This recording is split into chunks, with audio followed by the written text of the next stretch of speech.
Ճարտարապետության և շինարարության Հայաստանի ազգային համալսարանի ուսանողները չինական անիմացիոն ընկերության համար ստեղծել են գովազդային կայք։ Դա եղել է Չինաստանում անցկացված թվային ինտերակտիվ մեդիա դիզայն հմտության մրցույթի առաջադրանքը։ Հայրենիք բերած մեդալներն ու պատվոգրերը փաստում են, միջազգային ստուգատեսում հայուհիները հաջողել են։ Մրցույթն իրականացվել է համաշխարհային World Skills մրցույթի շրջանակում։ Մեր նպատակն էր ստեղծել կայք, որը գովազդ կհանդիսանար այն մրցույթի համար, որը ցանկանում էր կազմակերպել այդ անիմացիոն ստուդիան։ Նա ցանկանում էր նոր դիզայներներ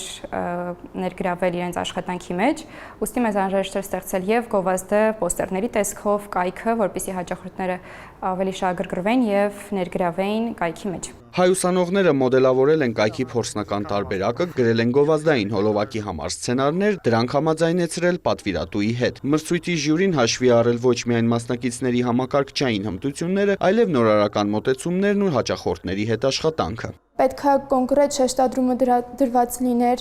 սլոգանի վրա, իրենց գունային գաման պետք է ապահովեր, գունային գաման պետք է լիներ տիեզերքի հետ կապ ունեցող, այսինքն մանուշակագույնի եւ կապույտի երանգներով, պետք է անվերջության նշանը ինչ-որ կապ ունենար ու այդ ամեն ինչը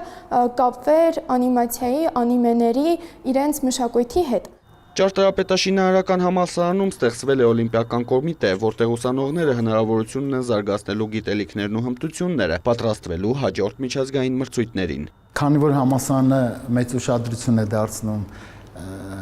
ուսանողներին այսպիսի միջազգային մրցույթներին նախապատրաստելու գործում, տրամադրել է համապատասխան բոլոր հնարավորությունները եւ համալսարանում ստեղծված է աշխատանքային խումբ, որը պատրաստում է ուսանողներին նմանատիպ միջոցառումներին։